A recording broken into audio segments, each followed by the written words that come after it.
کہ ماں باپ کی ناراضگی کتنی بڑی چیز ہے. ایک مرتبہ ایک شخص تھے, ایک لوتا بیٹا ایک ماں کا. ماں نے بڑی محبت سے پالا پوسا ہے نا, اور اس کو پڑھایا لکھایا. وہ بڑا فرمانبردار بچہ تھا ماں باپ کا, سمجھ رہے. اس کی نوکری لگ گئی, پڑھا لکھا نوکری لگی, اچھی جاب لگ گئی. تو اس کی بیوی, اس نے ماں باپ نے کہا شادی کرنے. تو کہا کہ بیٹا تجھے جو پسند ہے تجھ سے ہم وہاں نکاح لے جاتے, رشتہ تجھے کوئی پسند ہے بتانا. تو کہا ایک لڑکی مجھے پسند ہے, میرے دل کو بھائی ہے, تو آپ اس کی طرف میرا رشتہ لے جائیں. تو ماں باپ نے اس سے نکاح کروا دیا. اب بیوی کے پاس جو ہے یہ آ کر بیٹھے زیادہ, تو بیوی ماں باپ کے پاس, تو بیوی غصہ کرے تو پھر کم جاتا تھا, ماں باپ کے پاس بیٹھتا تھا. لیکن ماں باپ کچھ نہیں بولتے تھے کہ کوئی نہیں بیٹا, تو اپنے بیوی بچوں کا خیال رکھ, ہے نا, کوئی بات نہیں. تو کہا کہ پھر اس کی بیوی کو لے کر وہ باہر کنٹری چلا گیا. باہر سے جاب اچھی آفر آئی تو اماں سے کہا اماں جاب بہت اچھی آئی ہے. تو کہا ٹھیک ہے نا, اب باہر آئی ہے تو اپنا کریئر بناؤ اپنا اور آرام سے رہو, ہم تو یہی چاہتے ہمارا بچہ خوش رہے. تو اپنی بیوی کو لے کر باہر سیٹ ہو گیا, اور سیلری بہت اچھی, وہیں سیٹ ہو گیا. اور شروع میں تو ماں باپ کو فون کرتا تھا, اس کے بعد فون, پہلے تو اتنا فون کا سسٹم بھی نہیں تھا بہت سال پہلے. پھر فون مطلب کبھی کبھار فون کر دیا کرتا تھا جو بھی تھا. پھر اس کے بعد جو ہے کئی سال ہو گئے, 8 سال یا میرے خیال سے 15-18 سال ہو گئے. اس نے ماں باپ کو 8-10 سال غالباً ہوئی, اس نے ماں باپ کو فون نہیں کیا, نہ خیر خبر کی, خبر گیری لی, سمجھ رہے. اور اس کے بعد وہ ہر سال حج پر جاتا, کیونکہ سعودی میں ہی اس کی نوکری تھی. ہر سال حج کرتا, اور ہر سال جب وہ حج کرتا تو جب وہ طواف وداع یا طواف زیارت کرتا تو اس کو یہ آواز سنائی دیتی کہ ہم نے تیرے حج کو قبول نہ کیا. تو ہر سال ایسا ہی ہوتا کہ ہم نے تیرے حج کو قبول نہ کیا. ایک سال وہ پریشان ہو گئے, آواز سنائی دیتی یا خواب دکھائی دیتا. تو انہوں نے ایک بزرگ کے پاس گئے, اور مجھے ایسا سنائی دیتا ہے جیسے اللہ مجھ سے کہہ رہے کہ میں نے تیرے حج کو قبول نہ کیا. تو کہا, ان بزرگ نے کہا تمہارے والدین ہیں؟ تو کہاں ہے. تو کہا کہ ان سے جا کر پہلے ملاقات کرو. اب یہ فوراً ٹکٹ کٹوا کر اپنی اماں شہر گیا, گاؤں. اب گاؤں کی گلیاں تو 8 سال نہیں, میرے خیال سے زیادہ سال تھے, وہ 10 سال سے زیادہ تھے. وہ گاؤں کی گلیاں بھی تھوڑی چینج ہو گئی تھی, اور لوگوں کے مکان بھی تھوڑے الگ الگ ہو گئے تھے. تو ایک بچہ راستے میں ملا, تو پوچھا کہ فلاں کا گھر کہاں ہے. ایک آدمی ہے فلاں کا گھر. تو کہا اچھا وہ تو سعودی باہر چلا گیا, اپنے ماں باپ کو پوچھا بھی نہیں. اس کے تو ابا کا بھی انتقال ہو گیا, وہ تو بہت برا بچہ ہے, بیٹا ہے. اور وہ لڑکا چھوٹا ہی تھا 8-10 سال کا جس نے اس طرح سے کہا. اور وہ تو اس کو پہچانتا نہیں تھا, وہ لڑکے کو, آدمی کو, بیٹے کو. تو اس نے سوچا کہ بہت برے حال میں اس کے ماں باپ تھے, اور اس نے آ کے اپنے ماں باپ کو پوچھا بھی نہیں. تو بڑے شرمندگی کے ساتھ کہ میں اپنے میرا ابا تو اب چلے گئے, اپنی ماں کو کیسے فیس کروں گا, میں کیسے اس کا سامنا کروں گا. تو جب دروازہ کھولا تو ہڈی کا ڈھانچہ بنی ہوئی ماں بستر پر پڑی تھی, آنکھوں میں موتیا بین ہو گئی تھی, آنکھوں کی روشنی بھی چلی گئی تھی. تو وہ آ کر کھڑا ہوا اور کہا ماں. تو ماں فوراً رونے لگی کہ بیٹا تو آ گیا, میں تیرا بڑا انتظار کر رہی تھی. تیرے والد بھی انتظار کرتے کرتے دنیا سے رخصت ہو گئے, سمجھ رہے. میں تیرا انتظار کر رہی تھی, میں نے اللہ سے کہا تھا, میں اللہ سے مانگا یہ بات کہ اللہ مجھے موت نہ دینا جب تک کہ میرا بچہ نہ آ جائے, کیونکہ شوہر تو چلے گئے, میرا کفن دفن کرنے والا میرا کوئی اپنا نہیں بچا نا. تو میں نے اللہ سے کہا کہ اللہ جب تک میرا بیٹا نہ لوٹ آئے نا, جب تک تو مجھے موت نہ دینا, کہ میرا کفن دفن کون کرے گا, سمجھ رہے.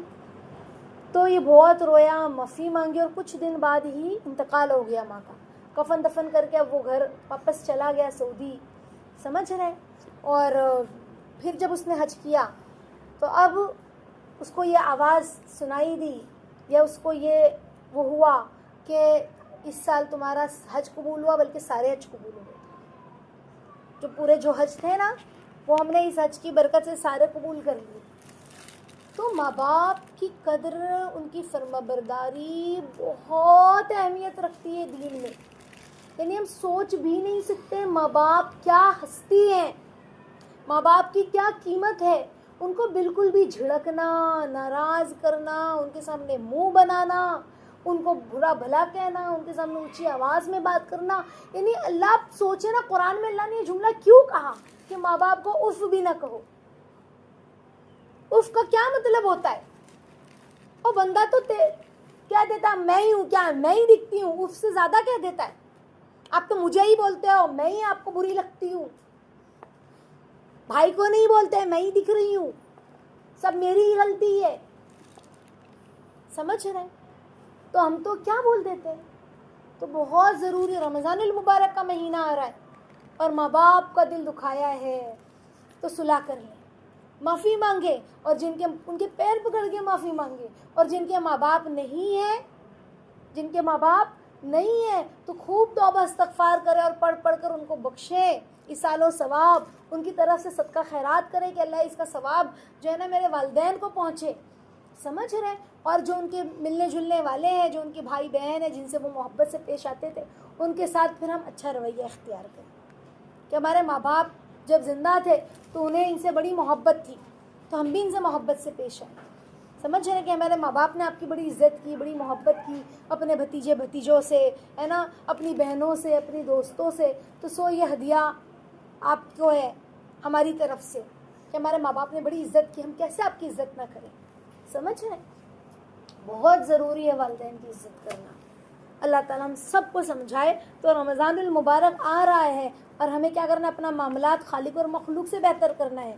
جو اپنے ماں باپ کا نافرمان ہو، رمضان سے پہلے خدمت اور اطاعت کے ذریعے ان کو راضی کریں، ان کو خوش کریں. حدیث میں کیا آتا ہے جس کا مفہوم ہے ماں باپ کی رضا اللہ کی رضا ہے، ماں باپ کی ناراضگی اللہ کی ناراضگی ہے. تو والدین کی طرف محبت کی نظر سے دیکھنا مقبول حج کا ثواب ہے. تو کون دیکھے محبت سے؟ ہاں، فرما بردار اولاد.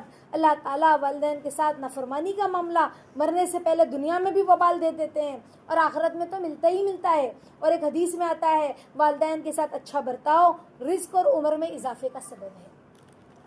ایک حدیث میں آتا ہے والدین کی نافرمانی کرنے والے پر قیامت کے دن اللہ نظر اٹھا کر بھی نہیں دیکھیں گے، نظر اٹھا کر بھی نہیں دیکھیں گے.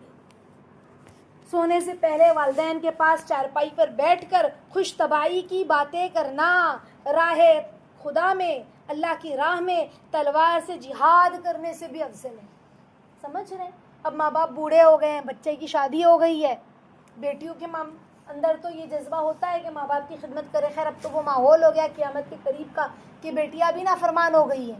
سمجھ رہے ہیں؟ منہ درازی کرتی ہے. لیکن اکثر لڑکوں کا معاملہ یہ ہوتا ہے، بیوی بچوں میں اتنا مشغول ہو جاتے ہیں کہ ماں باپ کو پوچھتے نہیں ہیں. کہ پھر بسا اوقات ایسا ہوتا ہے کہ کسی کی اماں کے اندر تھوڑا سا سخت مزاج ہوتا ہے تو اپنی بہو کو تھوڑا سخت مزاجی سے ڈانٹ دیا یا کچھ کہہ دیا یا پوتوں نواسوں کو ڈانٹ دیا. سمجھ رہے ہیں؟ تو پھر بیٹا ناراض ہو جاتا ہے اور بیٹا جو ہے نا اختلاف کرنے لگتا ہے ماں سے. سمجھ رہے؟ تو یہ نہ ہو، کچھ بھی ہو جائے ہم اپنی بیوی بچوں کی وجہ سے اپنے ماں باپ سے اختلاف نہ کریں. اختلاف اپنی جگہ ہے لیکن بدتمیزی اپنی جگہ ہے. سمجھ رہے؟ بدتمیزی بہت بری چیز ہے. ان کا دل دکھانا، ان کو نہ پوچھنا، ان سے جدا ہو جانا. ایک ہوتا ہے کہ بھائی بہت ٹارچر ہے، جھگڑا لڑائی ہو رہی اس لیے الگ ہو گئے. ہم الگ ہو گئے لے کر بیوی بچوں کو، لیکن ہم خود جائیں اپنے ماں باپ کے پاس، خود ان کی خدمت کریں، خود جھاڑو لگا دیں، خود پوچھا لگا دیں. ہماری بیوی نہیں کر رہی، ہم خدمت کریں، اپنے اماں ابا کا سر دبا دیں، پیر دبا دیں، لیکن بیوی بچوں کے چکر میں اپنے ماں باپ سے دور نہ ہو. اسی لیے حدیث میں آیا ہے نا کہ بوڑھے والدین کے پاس سونے سے پہلے ان کی چارپائی پر بیٹھ کر، ان کی چارپائی کے پاس بیٹھ کر خوش طبعی کی باتیں کرنا اللہ کے راستے میں جہاد کرنے سے افضل ہے. کتنی بڑی بات ہے. اسی لیے اپنے والدین کو جتنا رلایا ہے، جتنا ستایا ہے، جتنا ناراض کیا ہے، رمضان آنے سے پہلے انہیں راضی کر لیں، خوش کر لیں. اور اگر کسی کے والدین اس حالت میں فوت ہو گئے، اس حالت میں انتقال کر گئے کہ وہ ان کی نافرمانی کرتا تھا، اپنی چلاتا تھا، اپنی منمانی کرتا تھا، تو ان کے لیے کثرت سے دعا اور استغفار کرنے سے وہ متی اور فرمانبرداروں میں اللہ نے چاہا تو شمار ہوگا انشاءاللہ. ٹھیک ہے؟ اللہ تعالیٰ ہم سب کو عمل کی توفیق عطا فرمائے. آمین یا رب العالمین.